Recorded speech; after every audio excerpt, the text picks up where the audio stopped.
It was a live picture, and when I played it, it was me being like, we look so lesbian right now. Girl, you don't just look lesbian, you are. Hi guys, I'm Rachel. Thank you for clicking this video. Today I'm going to talk about signs growing up that I liked girls that I ignored for a while, but looking back definitely were pretty strong signals that I was fruity. Remember when I was coming to terms with my sexuality, I would go on YouTube and search videos like this because hearing other people talk about being comfortable with their identity made me feel like I could be more comfortable. So if you're in the same boat and that's why you're watching this video, I just want to tell you, if no one else has, I accept you, I'm proud of you, there is nothing wrong with you at all. Being gay is beautiful. Please never feel like you have to change. So let's go ahead and get into it. Back in elementary school, I mostly only had crushes on boys, but there was this one girl, we can call her Ashley, that there was this one boy that I had a crush on that liked her. And I remember one time in the lunch line, I was watching them kind of like flirt a little bit with each other. Obviously we're super young, so it wasn't anything crazy, but they were just laughing and flirting with each other. And I remember being jealous, but not fully knowing who I was jealous of. I kind of had this feeling that is, I think, really common in the gay community, where I didn't know if I wanted to be her because she was so attractive and funny, or if I wanted to be with her. And that's something that kind of carried on a lot of my life, having fixations on different girls and being like, no, I just think they're so hot and I just want to be them, and like I want to be their friend and I want to be as close to them as possible. But it's like, do I want to be her or do I want to be with her? So one time I remember having a sleepover with Ashley in elementary school, and she came over to my house, and I remember we took selfies together and like posted them on our Instagrams that we had just gotten. I felt like I was hot shit. I was like, oh my god, I'm posting with Ashley. But I just really liked those pictures of us together, and it's like, girl, why do you like those pictures so much? I think in the morning after we woke up, just looking over at her and spending time with her and being like, oh my god, I feel so happy right now and I feel so honored that she's here. And it's just certain feelings that you don't usually have with friends. It's just like a fixation, and it's like, this is definitely fruity.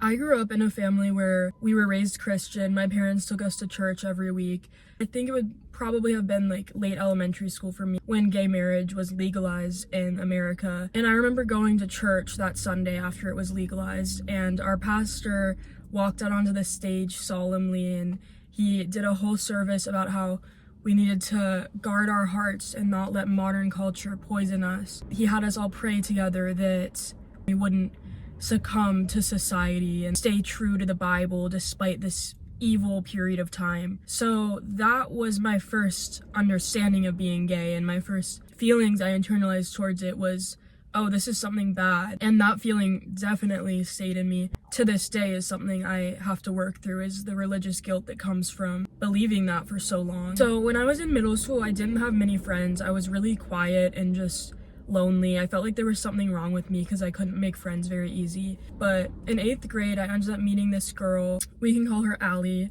And we were in the same class together. And I was like, wow, this is such a down-to-earth, nice girl. So we became friends. We ended up getting really, really close over the next year. It was almost like a relationship. Like, the way we would text each other, it wasn't like friends. It was like, oh, I miss you so much. Like, I wish I was hugging you right now. Like, I just love you. Like, you're so perfect. It was a lot of things that, it was more than a friendship. It felt like a relationship the way we would talk to each other. And we were basically each other's only friends, and we spent all our time together at school. Like, we didn't even eat in the cafeteria. We would eat in, like, the dean's lounge area. Had like a clear window, so people would come into the, like, people who were coming to their lockers would see us eating in there by ourselves. I guess maybe it was a combination of people seeing us like eating by ourselves or just spending all our time together. But this rumor got started that we were gay together. Ali came up to me one day and she was like, oh my god, this girl just told me that there's a rumor that we're gay together. When she told me that, I got really awkward and I was like, oh really?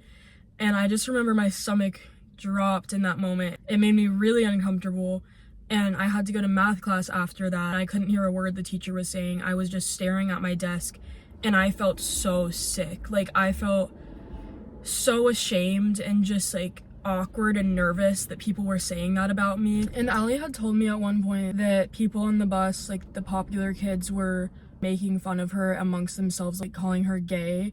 So I knew that obviously the connotation that these people were calling us gay, like they meant it in a bad way. Like I just wanted to be normal and I wanted to be popular, but I just felt like I was this weird, gross thing. Like I literally felt gross because people were calling me gay. And that definitely came from guilt that I got from growing up in the church and just this shame that I had to carry for no reason. So I kind of just tried to brush off the fact that people were saying this about us and continue being best friends with Ali. We were definitely emotionally involved with each other and dependent on each other. It probably caused it to feel like more than a friendship. So there was a point my freshman year where she slept over at my house. We snuck some alcohol and we were drinking and we ended up kissing, and we kept kissing for a while. Like a while. It was really exciting. Like that was my first kiss actually. I just felt like we were both like exploring and having fun. And then we both ended up going to sleep. In the morning, it was Sunday and she was coming to church with me and my parents. So that morning, it was really awkward when we woke up and we were getting ready. Like all of the exciting feelings from the night before were gone and it was just this tension in the air. Neither of us wanted to address what had happened. And then we got to church. The pastor was talking about guilt. I literally felt like he was talking to me and like he was about to start calling me out for the fact that I had just kissed my friend. And like just knowing that she was sitting right there next to me during this service was so awkward because I was like, she has to be thinking about the same thing. And I felt like what we had done was wrong. Like sitting there, I was like, oh shit, like there's something wrong with me. Liking girls makes me evil. What happened with me and Ali that day reminds me so much of this scene in the book Giovanni's Room by James Baldwin, which I highly recommend. There's this scene where the narrator, David, he has his first kiss with a boy named Joey. After they have their first kiss, they go to sleep, and David wakes up in the morning and Joey's still asleep next to him, and he's thinking how beautiful and peaceful Joey looks sleeping and how soft his skin is. And David just wants to reach out and touch him, but before he does, this thought crosses his mind, but Joey is a boy. He describes this horrible feeling of shame and this void coming into his body that he feels like he'll never be able to escape. That's kind of the perfect way to describe the religious guilt that I felt. So that whole thing with Ali was 8th grade through freshman year. She ended up moving away, which was super sad for both of us. But I could kind of push away those feelings and not worry about what had happened with her. And I also remember this really strong urge after my first kiss with her where I just kept thinking to myself, I need to go kiss a boy now. Like, I need to kiss a boy. I just wanted to get rid of that feeling, and I felt like the only way to make it better was kissing a boy. Then I ended up getting added to this group chat. I don't remember where or why I joined it, but it was me and a bunch of other girls from all over the world. We became good friends. We would just talk in there about our days. But there was this girl in there, I'll call her Faye. She was drop dead gorgeous, like so beautiful. She was bisexual and openly bisexual, and I thought that was super cool. I was like, wow, that's so cool that she's so open with her identity and just doesn't care what anybody thinks about it. She would post about liking girls and liking boys. I honestly think Faye was a big part of me accepting myself as being bisexual, because being bisexual didn't change my opinion of her. If anything, it made me think she was more cool. So it made me feel like it was completely fine to be bi. So I think that really helped me start to come to terms with it, which brings me into the rest of high school. Now, mind you, for some reason, sophomore through senior year, I kind of just lucked out and had a lot of gay interactions. Like, I feel like in high school, I was seeing more than the gynecologist. Whereas now I'm in college and like, it's slowed down. I've gone on a couple dates with girls, but there was a lot more gay stuff happening to me in high school, and I was not complaining. I was becoming a lot more comfortable with myself. A lot of those interactions were through homoerotic friendships. I don't know if anyone else is familiar with that term, but it's the perfect way to describe some of the friendships I had. I mean, clearly I had one with Ali, but there was this girl, I'll call her Anna because I don't want to use people's real names. I met her in one of my math classes sophomore year, and when I first was put at the table with her, I remember just thinking her outfits were so cool. Right away, I knew I had a crush on her. I wanted her to like me back. But then we became friends, and it kind of faded away from a crush, and we just became best friends. But there was always this element there that was very, very fruity. I just kind of thought, oh, like, we're just best friends and this is our dynamic. But when I say it was fruity, it was fruity. We would spend a lot of time hanging out with groups of boys and like flirting with boys together. So I knew we both would be talking to boys at the same time and whatever, but then we would go home to her house and take showers together and baths together. And that was just kind of our dynamic. Like, it was just fun, and I never really thought too much into it, but like, clearly there's something going on there. We even one Valentine's Day took a photo shoot together, like making out. Like, we made our other friends just take pictures of us kissing. Yeah, that was definitely fruity. Recently, I found pictures from this one photo shoot me and Anna did together, where we were like sitting in the car and she was sitting on my lap. It was a live picture, and when I played it, it was me being like, we look so lesbian right now. And it's like, girl, you don't just look lesbian.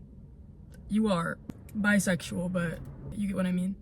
While all of this is going on, I want to talk about some other signs that I was gay. My favorite movie, like sophomore, junior year of high school, was Call Me By Your Name. I watched that movie and I cried so hard and I felt so seen and understood. That's kind of when I became really comfortable with being like, yeah, I'm bisexual. I loved Call Me By Your Name so much that I would rent it on my family's Amazon account every few months for like $3. One day I got a text from my dad in the family group chat, and he was like, who keeps buying this homosexual? I guess he had Googled it and seen it was like called a homosexual masterpiece or something, because those are the words he used. And he was like mad. He was like, stop buying this on my account. I got that text when I was at school, and I remember going to the bathroom and sitting in a stall and just crying because I was so frustrated and annoyed. He would villainize being gay, which of course I should have expected because I grew up going to the same church and I knew their beliefs, but I felt so frustrated. Like, literally, what does this concern you? Why can't you just let love be love and not make someone feel like shit because who they love? So always, when I watched Victorious, fixated on Jade and thought she was super hot. So there was that. And even from the time I was pretty young, if I would fantasize in my head, it would always be about girls for the most part, but I would just be like, it's not because I actually want to be with them, it's just because they're really hot. I would just ignore it. Throughout high school, whenever I would go into a class or just go anywhere, like a party, I would walk into their room. I could look and see a bunch of boys that I immediately was like attracted to, and I would be like, it's easy for me to be attracted to boys and know that I was into them. But it was harder for me to feel that way about girls. Like, once I would get to know a girl or form a connection, then I would feel attracted. It took like talking to them and getting to know them. Whereas with boys, it's usually kind of off the bat, I can look at them and know. So then junior year of high school, I went to a friend's house and there was this girl there, I'll call her Sienna. She had a beanie on and she kind of had like a skater look. Right off the bat, I was like, oh yeah, I'm into this girl. And from then on out, whenever we would hang out in friend groups, we kind of flirted, and I knew that we had the flirty dynamic, but it was different than how it had been with my friends Anna or Allie, because with them, like, we were friends and then there was just that side element of like being fruity with each other. But with Sienna, it was specifically just being fruity with each other. And whenever we would hang out in our friend groups, they would say to each of us like, oh my god, you guys are so cute together, like, make a move, something needs to happen. It was definitely like, that was the vibe, and both of us were down with it. One day we actually ended up all having a sleepover, and me and Sienna shared a bed, and I think that was the first time we kissed. This one felt different than like other times I had kissed girls as friends, because like I said, it wasn't really a friendship. We knew that the vibe was just we were into each other. It felt different, and it felt super exciting to me because I was like, oh my god, I'm like finally really getting with a girl. The next day, I did not feel the same way I had years before with Allie, where I was like super guilty and just wanted to go kiss a boy. I felt really good about it, and I was like, hell yeah, I just kissed a girl. So by the time I was a junior in high school, I would say I was pretty comfortable with my sexuality. I would tell people openly I'm bi. Besides my parents, I didn't tell them that for a long time. And my mom ended up being really accepting when I did finally tell her. I never really talked about it with my dad. I'm kind of just like, he can figure it out. But I kind of was comfortable with it by the time I was like a junior. Even to this day, like I went on a date with a girl earlier this year and I liked her, but even still, after I would go home after we hung out, I would feel that shame again and like the religious guilt. I'm not religious anymore. I haven't been for years. But that feeling that what I'm doing is wrong when I do something with another girl still is there, and it's still so annoying because I'm comfortable with who I am and I'm happy with it, but it's hard to unlearn those messages you internalize from the time you're super young. I know that there's nothing wrong with me. It's just something you have to continuously kind of unlearn, and you have to continuously choose to accept yourself. Also, all my friends now and the people I surround myself with are very accepting. I know that they love me for who I am. So that definitely helps a lot, having a support system. So if you don't have a support system, I'm so sorry because that sucks, and just know that I'm here for you. There is nothing wrong with you, and hopefully one day you'll be able to be in an environment where you feel completely accepted. If even one person watching this feels more comfortable by the end of this video and feels seen, I will be so grateful. If you made it to the end of this video, thank you so much for watching. If you enjoyed, please give it a like or a subscribe, and I'll see you guys next week. I love you.